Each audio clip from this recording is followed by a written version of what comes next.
I went through a number of lists to just deem what Hollywood deemed like successful, and most Yeah, of the time that's box office. So we'll go through them all and talk about like which movies have maybe the best four movies yeah, in a which row, franchises, or yeah. just massive franchises. And I just think about like some of the big ones, which I know for sure have made terrible movies, like Star Wars is a prime example. At this point, we look at Star Wars, they've made 11 movies, and I think half of them are good. Is that fair to say about half of the Star Wars movies are good?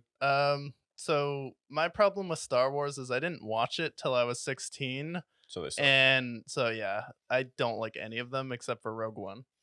Okay, well, that's fair. I think even if you were a kid, you can admit that the sequel trilogy is bad, and the prequel trilogy, there's maybe one good movie in there, and Yeah, then the other ones are nostalgic, and then the rest of them, I mean, all the ones that have like the Han Solo movie, miss. I mean, the just rest of them, mid. yeah, it's just super mid. Marvel, another Disney product. They have had some successful movies. They've had the Infinity Wars. They've had Yeah. the Avengers. It's just campy, and it's like you can't say that they're bad movies, but you can't say they're, like, exceptional. I will say that, like, um, Avengers: Infinity War is probably one of the hardest movies to just pull off with how many characters and how they were able to balance it. So cinematically, it was kind of a spectacle, the way they were able to do it, and it may be like the biggest movie of all time because I felt like everyone saw it and it ended on a cliffhanger. Yeah. But I wouldn't say that every all four Avengers movies are great like the Apes movies are. Yeah. And then there's like the Fast and the Furious. I'm just going through all the big Oh, ones. A lot of those are bad. did they really put Fast and the Furious? They put Fast and the Furious there. I don't even know if they have four consecutive movies in that franchise that are good. But Or we get to two. now we get to the real meat and potatoes here. John Wick. They made four. Yeah. Are those all four solid four movie franchises? Yeah, so I would say the first one and the fourth one are really spectacular movies. Like the Apes have one, which is a really good movie, and then I would say the next three are spectacular. But the second and the third one, they're both good, but I wouldn't say that they're great. Okay. And then following in that same breath, Mission Impossible. Yeah, Mission Impossible is interesting because the first three are probably the worst in the franchise, and then they almost rebooted it with four, five, and six, one of the best action trilogies of all time. Okay. But seven was just kind of mid for me. Okay. Fair enough. And then we have Alien, which I don't even know. Alien 1 and 2 are both really good, but like Prometheus is like very eerie, and it's I would say Prometheus is like a lot of people like have mixed feelings about it, but I really like the vibe of Prometheus. Okay. Transformers.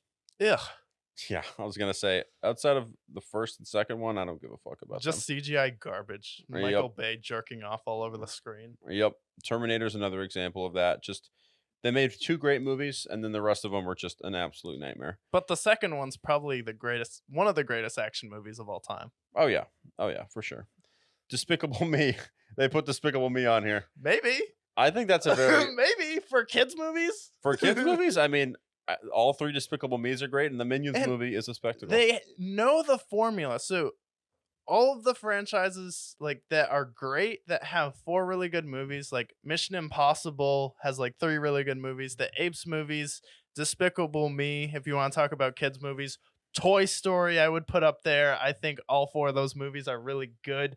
The fourth one, like most people who are nostalgic about the early ones, of course it's not going to be as good as the other ones because you're not a kid when you're watching it. But I think what all those series have in common is they space them all out. It's like the Kendrick Lamar and Drake argument. Would you rather have a mediocre to bad album every year, or would you rather have a classic every 3 to 5 years? Yeah, and I think that's been the argument there. The last one in this rotation that was mentioned here that you'll appreciate, Airbud. Airbud, hell yeah! Every Airbud movie is great. That's like the guilt. That's like a guilty pleasure movie. But like, how can you hate those movies? To be honest, They're amazing. Honestly, to God, you want to get high one night and just watch all of the Air Bud movies. The Air Buddies, maybe not so much, but like watching him play baseball, watching him play football, watching him play basketball, tennis, soccer, everything. He plays every single sport and he dominates. Yeah. Arguably the greatest of all time. And you draw the line at baseball? I draw the line at baseball because that's when you take me out of the movie. Because Yeah. I myself, can I see a dog playing well in basketball? Sure. We've seen it. Volleyball? Absolutely. Volleyball, absolutely. Can a dog hold a football? Yes. Granted, can a 300-pound linebacker tackle him? We won't get there. No, I don't think so. Not Airbud. He's too agile. Right. But baseball is where I draw the line because for me, seeing a dog hold a bat the way it does and it hitting a home run is just a lie. Like I've watched baseball, I've played baseball before. That dog is not hitting a home run. That bat speed is atrocious. That's Yeah. lucky if it even leaves the infield. Yeah. But it's a movie. I can't create it too hard. It's made for kids. so. Yeah. Yeah, and the point of this too is like we've seen a lot of really good trilogies like Indiana Jones, the original Star Wars movies if you watch them when they first came out. Lord of the Rings, may like together some people say that's the greatest movie ever made, but the problem is it's really hard to make a great fourth movie in a franchise. Yeah, and The Dark Knight, they had another great trilogy. I'll throw in another one, the Godfather as well. But that fourth movie is really hard to can do, and if you do it right, then you're in a special category. And I think that Planet of the Apes will be there. Yeah, Planet of the Apes will be there too, and then